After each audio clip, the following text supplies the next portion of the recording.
The morning sun slanted through room 23B's windows, casting long shadows across Amara Jackson's desk.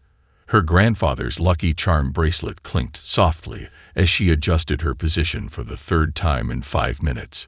Each charm held a story. The tiny silver saxophone from his jazz days in New Orleans, the miniature book representing his journey through college, the small fist symbolizing the civil rights marches he joined. Today, she needed their strength more than ever. Just 24 hours ago, she'd been laughing with Maya and Tiana in the bustling hallways of Southside College Prep. They'd been planning their sophomore year talent show performance, choreographing dance moves in the cafeteria, and sharing dreams about making it to Howard University together. Now those moments felt like scenes from someone else's life, replaced by the sterile silence of Riverside High. Amara scanned the room, her eyes catching on familiar items that somehow felt foreign here. Shakespeare posters, college pennants, motivational quotes. But it was the sea of faces that made her stomach clench. 27 students, and she could count the melanin blessed ones on a single hand. Her mom's voice echoed in her head. "You're not just a student, baby girl. You're a legacy." The weight of those words pressed against her chest. The classroom's artificial brightness seemed to amplify everything. The squeak of dry erase markers, the rustle of papers, the whispered conversations that stopped just a little too quickly when she walked past. Even the air felt different here in suburban Massachusetts, crisper and somehow more demanding than Chicago's familiar embrace. Ms. Peterson's heels clicked against the linoleum floor like a metronome counting down to something inevitable. The teacher's pearl necklace caught the fluorescent light as she moved between desks, her silver-streaked bob swaying with each step. She'd been teaching here for 2 decades, according to the plaques displayed proudly behind her desk. 20 years of tradition, routine, and expectations that Amara could feel wrapping around her like invisible chains. A girl 2 seats ahead, blonde hair cascading over a pristine white sweater, turned slightly, offering what might have been meant as a friendly smile. But Amara recognized the curiosity in her eyes, the same look she'd gotten at the grocery store yesterday when her mom had asked about African shea butter. It was the look that said, "You're different. You're new. You're not from here." Amara's fingers found the familiar groove in her wooden desk, tracing it like a lifeline. Her phone buzzed silently in her pocket, probably Maya checking in. They'd promised to stay connected, to not let distance break their bond. But how could she explain this? How could she capture the suffocating feeling of being simultaneously invisible and too visible? The morning announcements crackled over the intercom, a list of club meetings and sports tryouts that might as well have been in another language. Riverside High prided itself on tradition, the college acceptance rate proudly displayed on its website, the generations of families who'd walked these halls. Amara wondered if any of those traditions had room for a girl whose grandfather had to drink from separate water fountains, whose mother still had the newspaper clipping about being one of the first black women in her medical school class. The Lucky Charm bracelet caught the light, sending tiny reflections dancing across her notebook, each charm telling a story of resilience, of pride, of survival. Her grandfather's voice whispered in her memory, "Baby girl, sometimes the hardest rooms to enter are the ones where you most need to be." The second bell rang, marking the official start of first period. Ms. Peterson cleared her throat, shuffling papers on her desk with precise movements. Amara took a deep breath, straightening her spine ever so slightly. 27 pairs of eyes. One more breath. The air conditioning hummed overhead. One more moment of silence before everything would change. She wasn't just Amara Jackson anymore. In this room, at this moment, she was every black student who'd ever sat alone in a classroom wondering if they belonged. The weight of that reality settled over her like a familiar blanket, heavy but somehow comforting in its truth. "Stand up, dear." Ms. Peterson's voice pierced the morning quiet with artificial sweetness. Her words, though wrapped in a smile, carried the weight of an order. Amara's hand instinctively tightened around her grandfather's bracelet as she slowly rose from her desk, her chair scraping against the linoleum floor with a sound that seemed to echo through the silent classroom. "Now, Miss." Ms. Peterson paused, making a show of consulting her roster, though Amara's transfer paperwork had been on her desk for days. "Ah, yes, Miss Jackson. Tell us about yourself. Where are you from? What makes you unique?" The emphasis on unique hung in the air like humid Chicago summer air, thick with unspoken expectations. Amara cleared her throat softly. "I'm Amara Jackson. I moved here from Chicago." Her voice, barely above a whisper, seemed to disappear into the vast whiteness of the classroom walls. She began to sit down, hoping the brief introduction would suffice. The same courtesy extended to Sarah Stevens just last week. "Oh no, dear, stand back up." Ms. Peterson's smile remained fixed, her lipstick a perfect coral line that didn't quite reach her eyes. "We want to hear more. Be energetic. Show us some personality." She gestured expansively, as if conducting an orchestra. "Tell us about your culture, your background. I'm sure it's fascinating." The fluorescent lights buzzed overhead, their harsh glare highlighting every face turned toward Amara. She could feel sweat beginning to form at the nape of her neck, threatening to undo her carefully styled braids. The ones her mother had spent 2 hours crafting last night, their familiar rhythm of parting and twisting a comfort in this strange new town. Amara started again, her voice catching. From the corner of her eye, she could see Sarah Stevens, the white girl who'd transferred in last week, slouching comfortably in her chair. Sarah's introduction had consisted of a casual wave and a quick "Hi, I'm Sarah from Vermont." No demands for cultural exposition, no requirement to perform her identity for the class's entertainment. "Perhaps tell us about your previous school," Ms. Peterson prompted, her fingers drumming against her desk, "or any special traditions your family celebrates." The question carried a familiar undertone that Amara had encountered before, that subtle expectation that she should serve as an ambassador for her entire race, a living educational exhibit. The charm bracelet jingled softly as Amara's hand trembled. Her grandfather's voice echoed in her memory. "Stand tall, baby girl, but never dance for those who refuse to see your humanity." The tiny silver fist charm seemed to pulse against her wrist, a reminder of battles fought and dignity preserved. "My previous school was Southside College Prep," Amara managed, her voice gaining the slightest edge of steel. "I was on the honor roll and participated in the jazz band." She deliberately kept her tone measured, refusing to adopt the animated persona Ms. Peterson seemed to expect. "Come now," Ms. Peterson persisted, her smile tightening at the corners. "Surely you can be more expressive, more animated. Give us a real taste of your background." Each word felt like another brick added to the wall already rising between Amara and her classmates. The room had grown uncomfortably warm, or perhaps it was just the heat rising in Amara's cheeks. 27 pairs of eyes continued their relentless observation, some curious, some embarrassed, some deliberately looking away. The clock on the wall ticked impossibly slowly, marking each second of this public display that had somehow become an unintentional act of resistance. Just as the pressure threatened to overwhelm her, something shifted in the atmosphere of room 23B. A chair creaked in the back of the classroom, and a confident voice cut through the tension like a well-honed blade. "Miss Peterson, why are we treating Amara like she's here to perform for us?"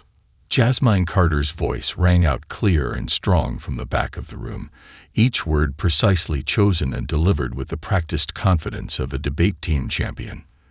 The classroom's atmosphere shifted instantly, like the charged moment before a thunderstorm. Ms. Peterson's coral-painted lips parted slightly, her hand frozen mid-gesture. For a moment, the only sound was the gentle whir of the air conditioning and the distant shouts from the physical education class on the field below. The teacher's professional mask slipped for just a fraction of a second, revealing a flash of irritation before her practiced smile reasserted itself. "Jasmine, dear, I'm simply trying to help our new student feel welcome. Ms. Peterson responded, her tone carrying that particular strain of condescension reserved for students who dared to challenge authority. There's no need to be oversensitive about a friendly classroom introduction. But Jasmine wasn't finished. Rising from her seat with the same poise she'd used to win the state debate championship last spring, she squared her shoulders, her dark eyes, lined with precise wings of liquid eyeliner, fixed steadily on Ms. Peterson. With all due respect, Sarah transferred in last week and wasn't asked to share her cultural background or be more animated. Nobody asked her to perform her whiteness for the class. The word whiteness fell into the room like a stone into still water, sending ripples of discomfort through the predominantly white classroom. Emma Chen dropped her pencil, the clatter echoing loudly in the tension-filled silence. Marcus Thompson stopped his perpetual doodling, his pen hovering above his half-finished sketch. Even the class clown, Jake Sullivan, couldn't manage his usual smirk. "That's quite enough." Ms. Peterson's voice took on a sharp edge, all pretense of warmth evaporating. "We don't make everything about race in this classroom, Jasmine. I treat all my students equally." "Do you?" Jasmine countered, her voice steady but charged with emotion. "Because from where I'm sitting, and where Tyler's sitting, and where Amara's standing right now, it sure looks different." Her hand gestured to Tyler Washington, who sat up straighter in his chair, his basketball captain's Letterman jacket suddenly seeming like armor in this academic battlefield. The tension in the room was palpable now. Sarah Stevens, the previously mentioned transfer student, sank lower in her seat, her face flushed with a mix of embarrassment and recognition. A few other students shifted uncomfortably, papers rustling as they tried to look anywhere but at the unfolding confrontation. Ms. Peterson's fingers found her pearl necklace, twisting it slightly, a nervous habit she'd developed over 20 years of teaching. "Jasmine, if you'd like to discuss this further, we can do so after class. Right now, we need to begin our lesson on To Kill a Mockingbird." The irony of the chosen text was not lost on anyone. "Of course we do," Jasmine replied, her voice carrying a weight beyond her 15 years. "But first, I think Amara deserves the same respect given to every other new student. The same simple introduction. The same right to share or not share as she chooses." The morning sun had shifted now, casting long shadows across the classroom floor. Amara, still standing, felt something shift within her as well. Her grandfather's charm bracelet caught the light, the small silver fist seeming to raise itself in solidarity. In this moment, she wasn't alone. In Jasmine's words, in Tyler's steady gaze, in the uncomfortable shuffling of her classmates who were beginning to see what had been invisible to them before, she found an unexpected strength. Ms. Peterson cleared her throat, her authority visibly shaken. "Well then," she managed, her voice slightly less certain than before. "Amara, you may take your seat."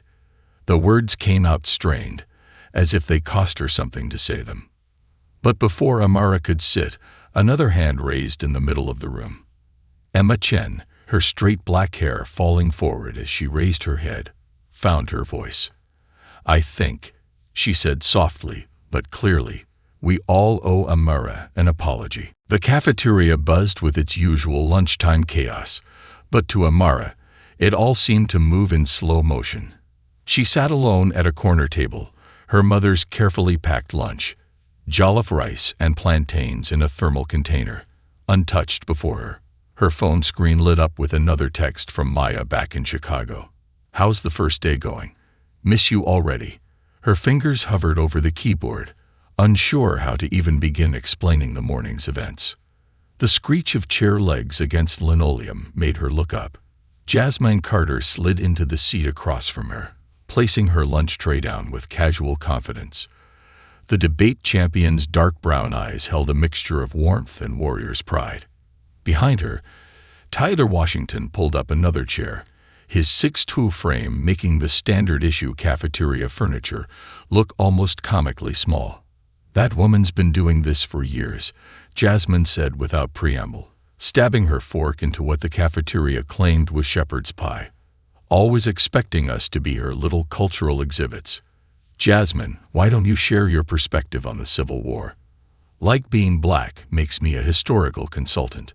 Tyler snorted, adjusting his Letterman jacket. "Remember when she asked me to demonstrate some basketball moves during our poetry presentation last semester? Because apparently, that's all I'm good for." Despite the bitterness in his words, his voice carried a hint of humor. I recited Langston Hughes while dribbling. Her face was priceless. A small smile tugged at Amara's lips, her first genuine one since entering room 23B.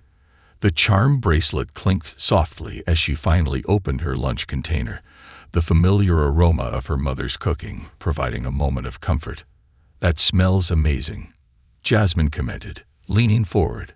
"My grandma makes jollof rice too, but I swear every West African family has their own secret recipe."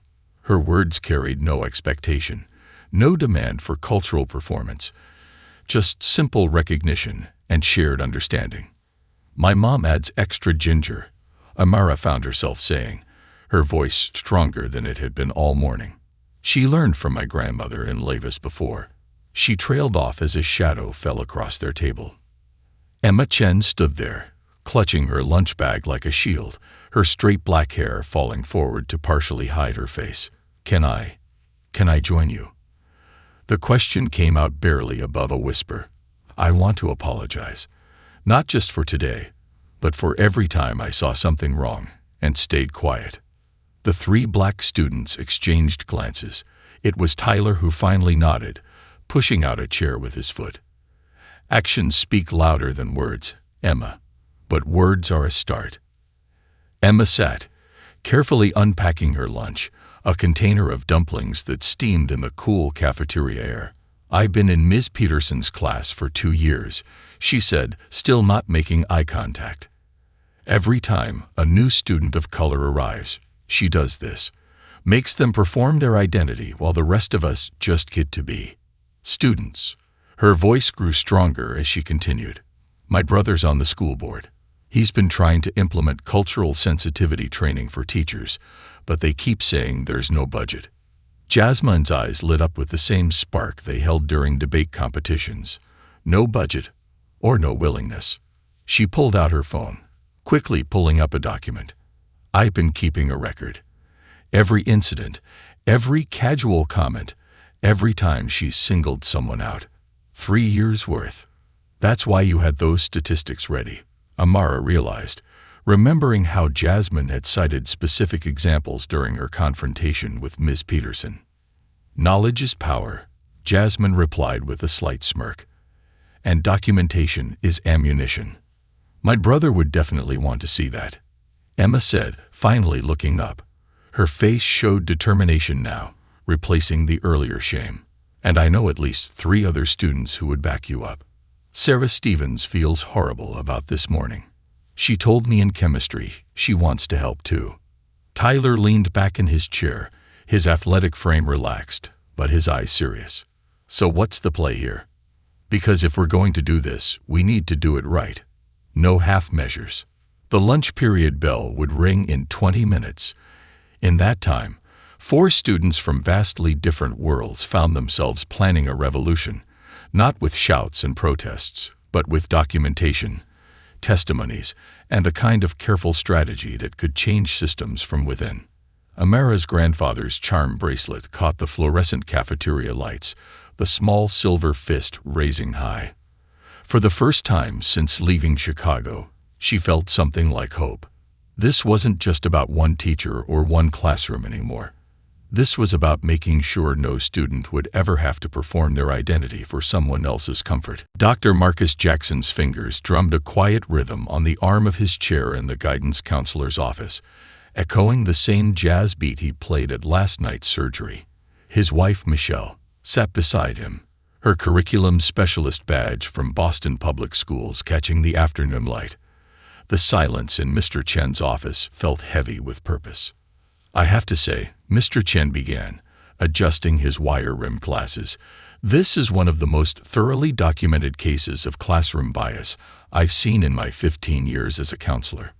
He spread out the papers Jasmine had compiled, along with statements from Emma, Sarah, and several other students who had come forward in the past 24 hours. Michelle leaned forward, her braids shifting over her shoulders as she pointed to specific incidents. "Notice the pattern," she said, her voice carrying the same precision she used when redesigning district-wide education policies. "It's not just about today. Ms. Peterson has consistently demanded cultural performances from students of color while allowing white students to simply exist in her classroom." "What concerns me most," Mr. Chen replied, removing his glasses to clean them, a nervous habit he'd developed over years of difficult conversations, "is how long this has been happening without administrative intervention.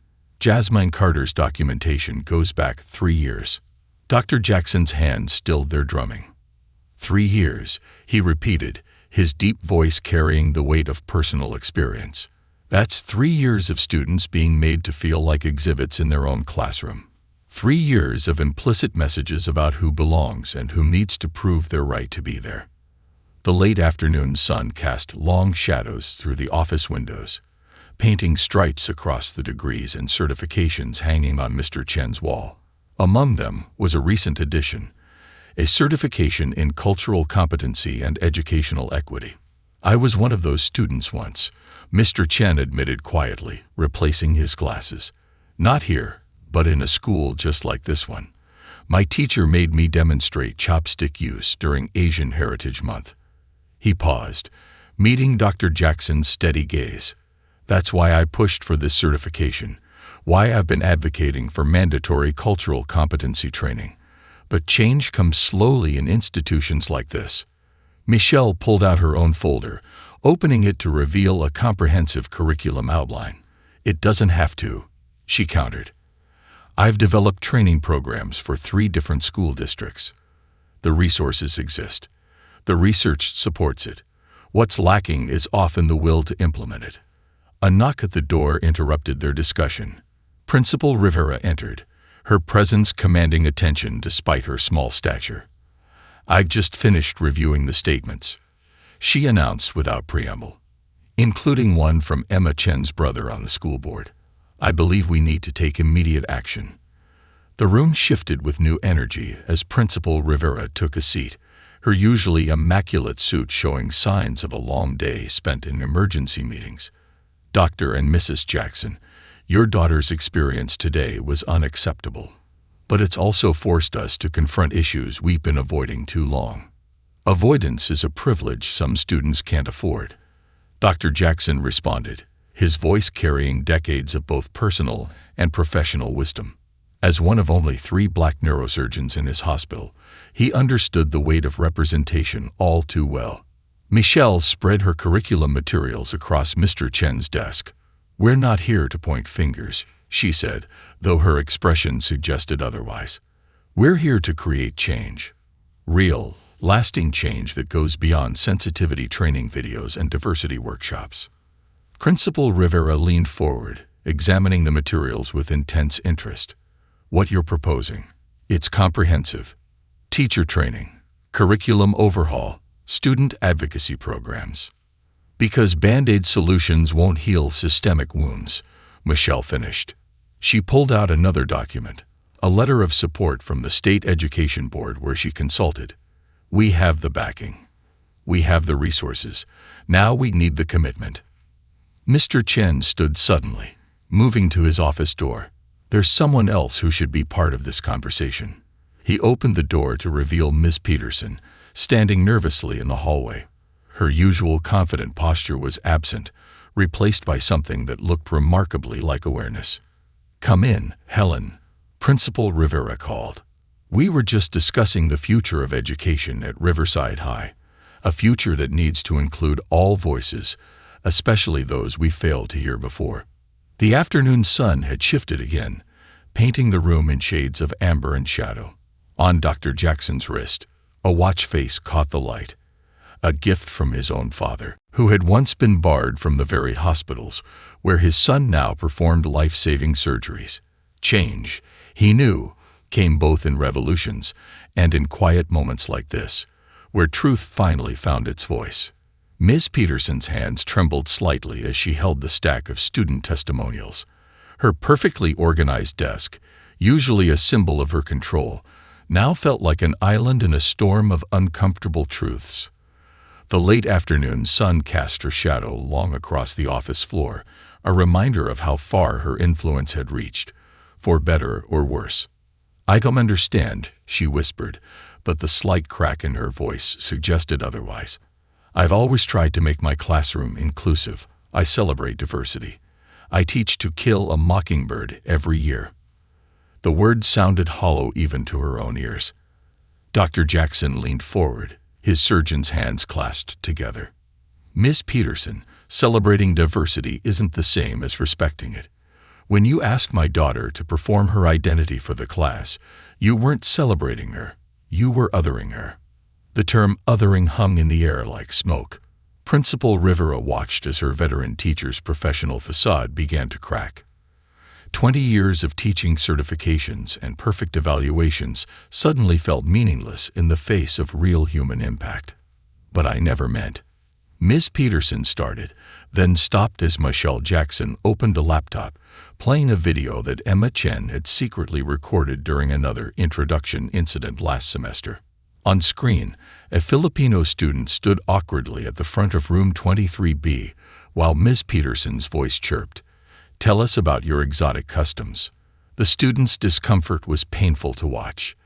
The recording continued, showing similar incidents with other students of color, each one asked to serve as an ambassador for their entire culture, while white students were allowed to simply be teenagers. "Intent doesn't negate impact," Mr. Chen said quietly, his own memories of similar experiences evident in his voice. "These students aren't cultural exhibits. They're young people trying to learn, trying to belong." Tears began to form in Ms. Peterson's eyes, smudging her usually perfect mascara. She reached for another testimony. This one from Tyler Washington. His neat handwriting detailed years of subtle assumptions. Being asked to demonstrate basketball moves during academic presentations, having his college essays directed toward athletic scholarships, despite his 4.0 GPA, being called articulate with surprise in her voice. "I thought I was being supportive," she whispered, but the words tasted like ash in her mouth. "Support looks like seeing students for who they are," Principal Rivera interjected, her tone firm but not unkind. "Not for who we assume they should be based on their race or background." Michelle Jackson pulled out her curriculum proposal. "This isn't about shame, Ms. Peterson. It's about growth, about understanding that we all carry biases, but we can learn to recognize and address them." Ms. Peterson's hand still shook as she reached for the tissue box on her desk. 20 years of teaching experience were being rewritten in this moment. Every well-meaning comment, every celebration of diversity, every time she'd thought she was being helpful. All of it looked different now through the lens of her students' experiences. "I keep thinking about Sarah Stevens," she admitted, her voice barely audible. "Last week, I just let her wave and sit down. I never asked about her Vermont background or demanded she represent white culture. I never," she paused, realization dawning, "I never made her perform anything." "Because whiteness is seen as the default," Dr. Jackson explained gently. "Everything else becomes a performance for white comfort, white understanding, white approval." The silence that followed was heavy with 2 decades of unexamined assumptions. Outside the office, the sounds of students leaving for the day filtered through. Laughter, locker doors, the general chaos of teenage life. Life that should be equally accessible to every student, regardless of their background. "What do I do now?" Ms. Peterson asked, looking up from the testimonials with red-rimmed eyes. The question wasn't defensive or resistant anymore. It carried the weight of genuine desire for change. Principal Rivera smiled for the first time that afternoon. "You start by listening, really listening. Not to respond, not to defend, but to understand." She gestured to Michelle's curriculum materials. "And then you learn. We all learn." and tomorrow. Ms. Peterson's voice carried both fear and determination. Tomorrow, Michelle Jackson said, pulling out a specific page from her proposal, you walk into that classroom and show those students that growth is possible, that when we know better, we do better. The late afternoon sun had shifted again, painting the office in softer hues. On Miss Peterson's desk, the student testimonials lay like bridges between her past understanding and future possibility. Outside, a group of students could be heard laughing. Among them, Amara's voice, no longer silent, no longer performing, simply being. The next few weeks transformed Room 23B in ways both subtle and profound.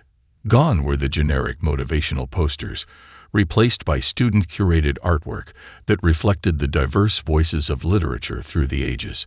Maya Angelou shared wall space with Emily Dickinson, Langston Hughes conversed silently with Walt Whitman, and Amy Tan's words intertwined with Virginia Woolf's.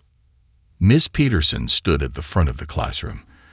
Different now, not just in stance, but in spirit. Her signature pearl necklace remained, but her rigid posture had softened. Today, she announced, we're going to approach To Kill a Mockingbird differently.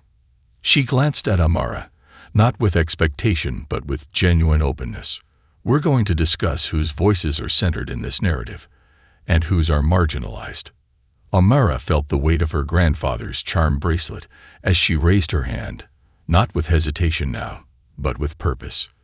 Maybe we should also consider contemporary perspectives on racial justice, not just historical ones. Her voice carried clearly through the classroom, no longer a whisper but a confident contribution. Excellent point, Ms. Peterson responded, writing Amara's suggestion on the board. What contemporary works would you recommend we pair with Lee's novel? The discussion that followed was electric. Jasmine suggested The Hate You Give. Tyler mentioned Ta-Nehisi Coates' works, and Emma brought up Minor Feelings by Kathy Park Hong. The classroom buzzed with genuine intellectual discourse, free from the performative diversity of weeks past. During their group work, Sarah Stevens turned to Amara. I've been reading Americana by Chimamanda Ngozi Adichie, she said, not with the self-congratulatory tone of someone seeking approval, but with genuine enthusiasm. It's making me think differently about how we discuss race and identity in literature. Ms. Peterson moved between the groups, listening more than speaking. When she reached Amara's table, she paused. I've been thinking about our first day, she said quietly. I want you to know that I'm not just sorry. I'm grateful. Your courage and Jasmine's forced me to confront my own biases. Sometimes our greatest teachers are our students. The classroom had become a space where identity wasn't a performance but a lived experience. When a new student joined the class, a hijab-wearing girl named Fatima, Ms. Peterson simply welcomed her with a warm smile and let her choose how much of herself to share. One morning, Amara arrived early to find Ms. Peterson reading Their Eyes Were Watching God at her desk. I'm relearning everything I thought I knew, the teacher admitted, looking up. Did you know I'd never actually read Zora Neale Hurston before? 20 years teaching English, and I'd never. The change wasn't just in the curriculum. It was in the small moments. Ms. Peterson catching herself before making assumptions, actively seeking out diverse perspectives, creating space for uncomfortable but necessary discussions about race and privilege in literature and life. During one particularly powerful class discussion about voice and silence in literature, Tyler shared his experience of being stereotyped as an athlete first, student second. Instead of deflecting or defending, Ms. Peterson listened, then asked the class to consider how such stereotypes appear in the texts they read, and in their own lives. The transformation reached beyond room 23B. Other teachers began sitting in on their discussions. Principal Rivera made regular appearances, not to evaluate but to learn. Mr. Chen started a student-led diversity council, with Amara, Jasmine, Tyler, and Emma among its founding members. One afternoon, as golden October light filtered through the classroom windows, Amara stood at the podium. Not because she was asked to, but because she chose to. She was presenting her analysis of the parallel themes in Their Eyes Were Watching God and The Great Gatsby. Her voice rang out strong and clear, her grandfather's charm bracelet catching the light as she gestured. Miss Peterson sat at the back of the room, taking notes not just on Amara's presentation, but on her own journey. Her grade book had evolved too, no longer just recording test scores, but noting the unique insights each student brought to their literary discussions. Literature, Amara concluded her presentation, isn't just about reading stories. It's about whose stories get told, how they're told, and who gets to do the telling. She looked around the classroom, meeting the eyes of her classmates, all of them part of this ongoing transformation. The bell rang, but nobody rushed to leave. They were in the middle of something important, something real. Ms. Peterson stood, her eyes bright with unshed tears. "Thank you, Amara," she said simply. "Thank you for helping us all find our voices." On a crisp December morning, Riverside High's auditorium hummed with anticipation. The school board meeting had drawn an unprecedented crowd. Students, teachers, parents, and community members filled every seat. At the podium, Amara Jackson stood tall, her grandfather's charm bracelet catching the spotlight as she adjusted the microphone. 3 months ago, I was the new girl forced to perform her identity for a classroom of strangers. She began, her voice steady and clear. Today, I stand before you not as a cultural exhibit, but as part of a movement that's transforming how we think about education and inclusion. In the front row, Ms. Peterson sat between Dr. and Mrs. Jackson, her usual pearl necklace complemented by a small silver fist pin, a gift from her students. Behind them, Jasmine Carter held her well-worn notebook of documented incidents, now transformed into a proposal for systemic change. Tyler Washington and Emma Chen flanked her, their presence a testament to the power of unified voices. What started as a moment of discrimination, Amara continued, has become a catalyst for change. Our Voices Unbound initiative isn't just about diversity training or curriculum reform. It's about creating spaces where every student can exist authentically, without the burden of performing their identity for others' comfort. She gestured to the presentation screen, where photographs cycled through. The new Student-Led Diversity Council in action, Ms. Peterson's transformed classroom with its multilingual welcome signs, the packed attendance at their first cultural competency workshop for faculty. In just 3 months, we've seen what's possible when we confront uncomfortable truths with courage and compassion, Amara said, turning to a new page in her notes. 78% of our teachers have voluntarily enrolled in cultural competency training. Our library has expanded its multicultural literature section by 300 titles. 6 other departments have adopted inclusive teaching frameworks. Principal Rivera nodded from her seat on the stage, pride evident in her expression. Mr. Chen, seated nearby, wiped his glasses with barely concealed emotion. The changes they'd witnessed went beyond statistics and curriculum updates. They'd seen a community transform. But numbers don't tell the whole story, Amara continued, her voice softening. The real change is in the daily moments. It's in watching a new student walk into class and be welcomed for who they are, not what they represent.